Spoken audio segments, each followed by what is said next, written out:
प्रिय मित्रों, जय माता दी। आप सभी का हमारे YouTube चैनल ज्योतिष ज्ञान विचार पर बहुत बहुत स्वागत है। मित्रों, आज हम चर्चा करने वाले हैं कि कुंडली को किस तरीके से देखा जाए या कुंडली को देखने में सबसे पहले हम किन चीज़ों को सीखें। तो आज हम कुंडली सीखने के विषय में जानकारी देने वाले हैं। ये वीडियो आप सभी लोग अंत तक जरूर देखें, आप लोगों के लिए विशेष उपयोगी है, विशेषकर उन लोगों के लिए जो ज्योतिष में रुचि रखते हैं और कुंडली देखना सीखना चाहते हैं। साथियों, आजकल कुंडली बनाने में बहुत ही सुविधा हो गई है। लोग मोबाइल से, कंप्यूटर से अपनी डेट ऑफ बर्थ डाल के तुरंत ही जन्म कुंडली प्राप्त कर लेते हैं, लेकिन उसको देखा कैसे जाए, उसे समझा कैसे जाए, ये एक समस्या आती है नए लोगों के लिए।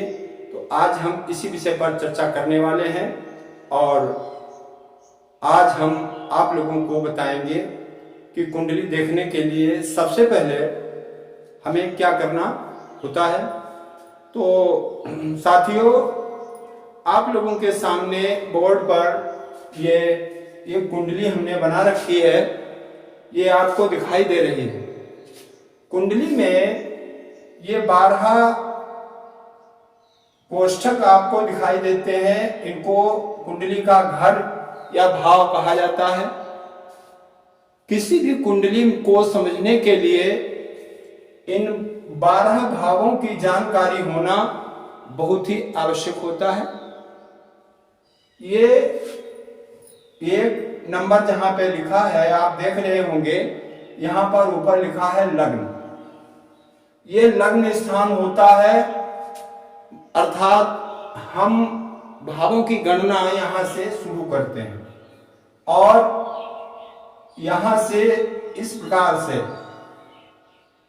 भावों की गणना करते हैं एंटी क्लॉक।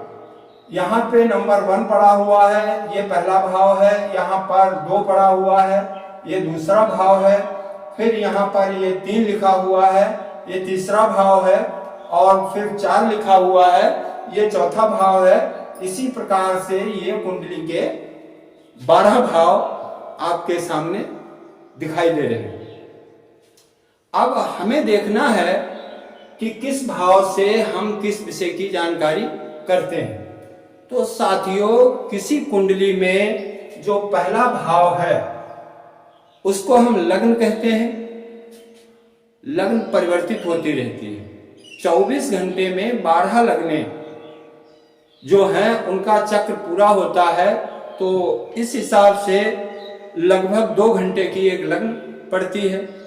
अब लग्न कौन सी है, इसे समझने के लिए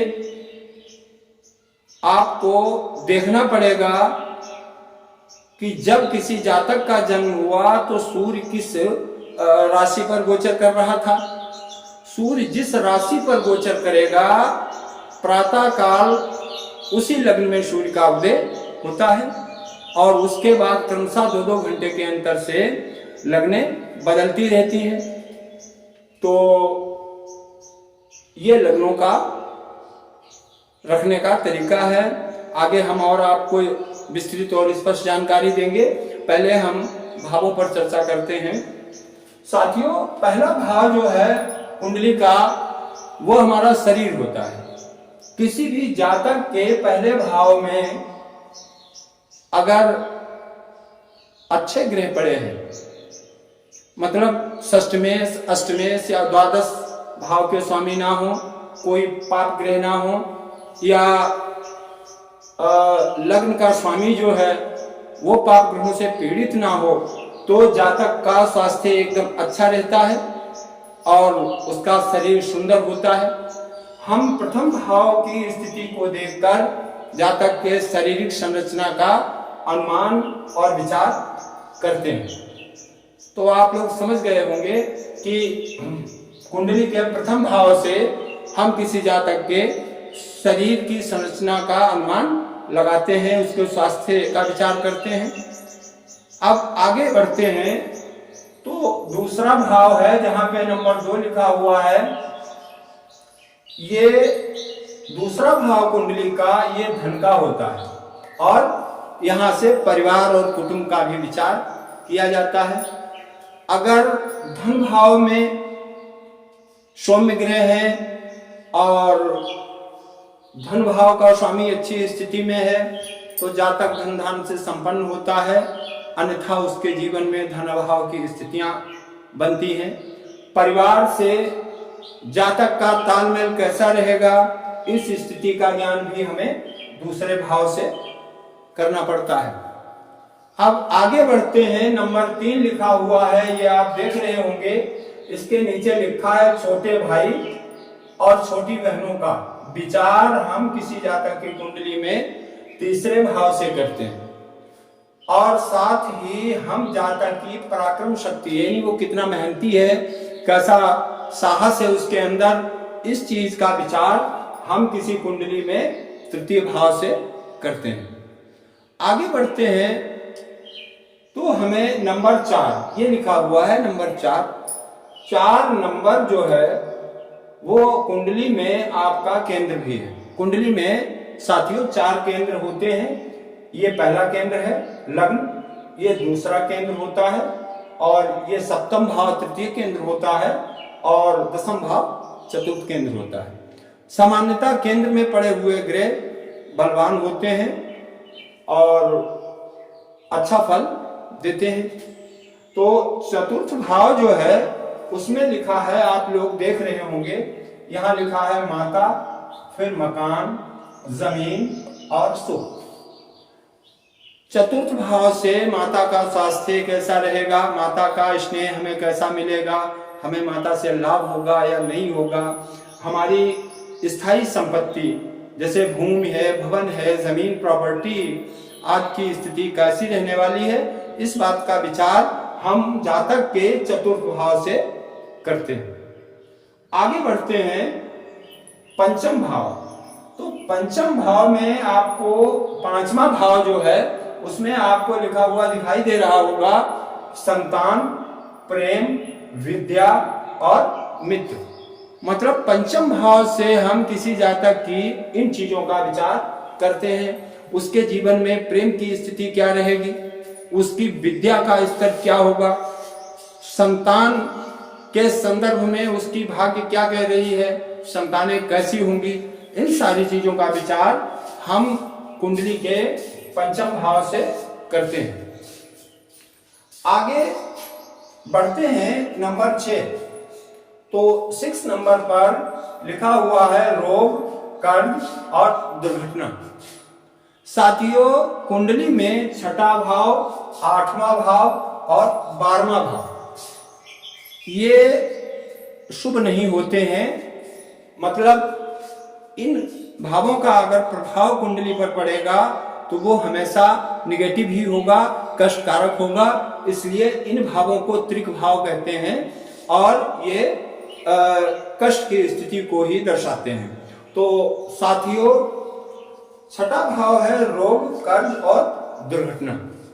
इस भाव से हम जातक की स्थिति कैसी रहेगी, मतलब रोग से वो कम प्रभावित होगा या स्वास्थ्य रोगी रहेगा, उसके जीवन में दुर्घटना कब हो सकती है, किस प्रकार की हो सकती है और ऋण संबंधी मामलों में उसकी भाग्य कैसा कार्य कर रही है, इन सारी चीजों का हम विचार 6वें भाव से करते हैं। आगे देखते हैं नंबर 7, ये 7 नंबर लिखा है, यहाँ पे लिखा है पत्नी और पति।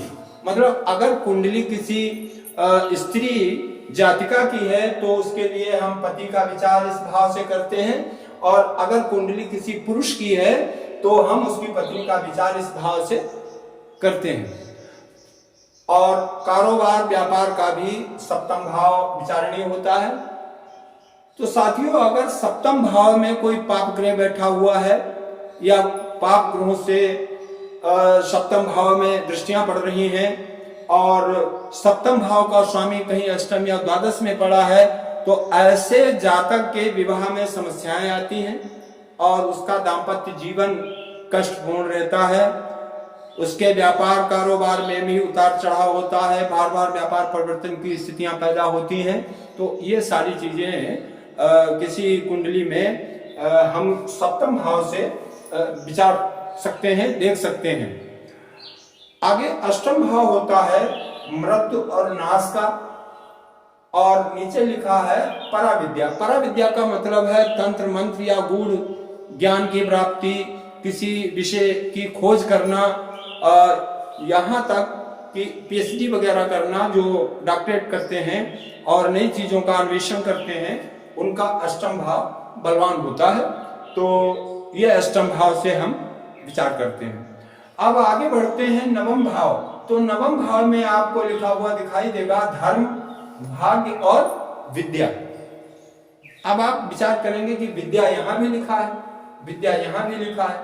तो साथियों, पंचम भाव से पंचम यानी बुद्धि से बुद्धि का योग नवम भाव होता है। ये उच्च विद्या को दर्शाता है। मतलब यहां तो समान विद्या जो हम आप सभी पढ़ते हैं, कुछ ना कुछ हर व्यक्ति आज के समय में पढ़ाई करता ही है, लेकिन नवम भाव की स्थिति अगर मजबूत होती है तो जातक उच्च विद्या प्राप्त करता है और उच्च पदों पर सुशोभित होता है। इसीलिए इसको भाग्य भाव भी कहा गया है। अगर कुंडली में किसी जातक का भाग्य भाव बलवान है तो आप समझ लें कि उसकी कुंडली में 70% स्थिति एकदम अच्छी है। भाई भाग्य ही अगर अच्छा है तो बाकी की चीजें उतना प्रभाव नहीं डाल पाएंगे। और अगर यहां पर कोई पाप ग्रह बैठे हों तो जातक के विचार वैज्ञानिक होते हैं और वो धर्म में आस्था कम रखता है। अगर यहाँ पर बृहस्पति या चंद्रमा कोई सौम्य ग्रह बैठे हैं तो जातक धार्मिक विचारों का होता है और कहीं ना कहीं अपने धर्म कर्म से वो जुड़ा होता है। आगे बढ़ते हैं। ये दसम भाव है। दसम भाव में लिखा है पिता, राजदरबार, कर्म और नौकरी। तो साथियों, हमारे जीवन में कर्म का भी विशेष महत्व है। बगैर कर्म किए हम रह ही नहीं सकते हैं। जीवन में कुछ न कुछ कर्म तो करना ही पड़ता है। तो कौन सा जातक किस प्रकार का कर्म करेगा, इस चीज का अनुमान उसके दसम भाव से यानी कुंडली के 10वें भाव से लग जाता है। उसके पिता की क्या स्थिति रहेगी, उसको जीवन में नौकरी मिलेगी या नहीं मिलेगी, वो कैसी नौकरी करेगा, राज दरबार यानी सरकार से उसे कभी लाभ होगा या नहीं होगा, इन सारी चीजों की जानकारी कुंडली में हम दसम भाव से करते हैं। और एकादश भाव अर्थात 11वां भाव, यहाँ पे 11 नंबर लिखा है। यहाँ आप लोगों को दिखाई दे रहा होगा लाभ और आय।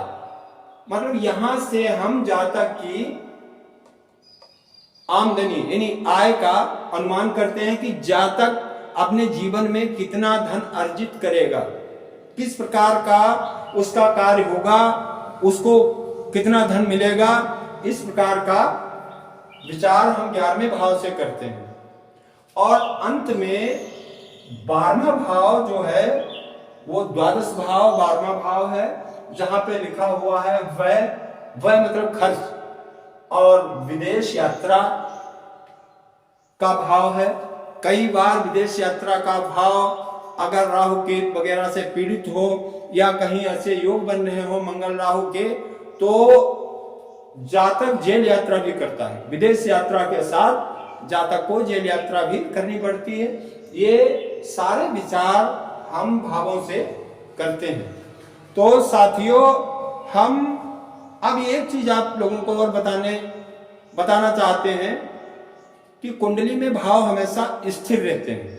मतलब किसी जातक की कुंडली हो, वो कोई भी कुंडली हो, हम भावों को इसी प्रकार से विचार करेंगे। मतलब यहां पर ये पहला भाव ही होगा। अब आप देख रहे हैं कि यहां तो 1 लिखा है, बहुत सी कुंडलियों में यहाँ पे 4 लिखा होगा, तो बहुत सी कुंडलियों पे यहाँ पे 6 लिखा होगा। तो हमने अभी आपको प्रारंभ में बताया कि यहाँ पर ये पहला भाव है, दूसरा है, ये स्थिर है।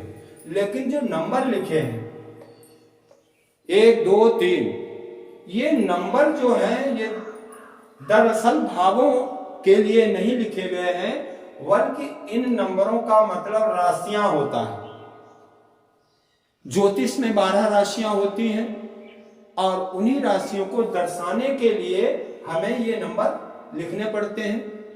एक नंबर का मतलब है कि मेष राशि, मतलब इस भाव का स्वामी जो है वो मेष राशि है और उसके मेष राशि के जो स्वामी है मंगल, तो उस मंगल का प्रभाव इस कुंडली के शरीर पर आपको देखने को मिलेगा। अब लग्न बच्चे का जन्म होने के बाद हमने आपको बताया है कि सूर्य की स्थिति के हिसाब से विचारणी होती है। माना किसी बच्चे का जन्म 14 जनवरी को हुआ, प्रातः सूर्य उदय से 10 मिनट के बाद, तो साथियों आप सबको पता है कि 14 जनवरी को सूर्य मकर राशि में प्रवेश करते हैं और सुबह प्रातः काल जन्म होने का मतलब है कि सूर्य मकर राशि पर ही उदय होंगे, अर्थात मकर लग्न होगी सुबह।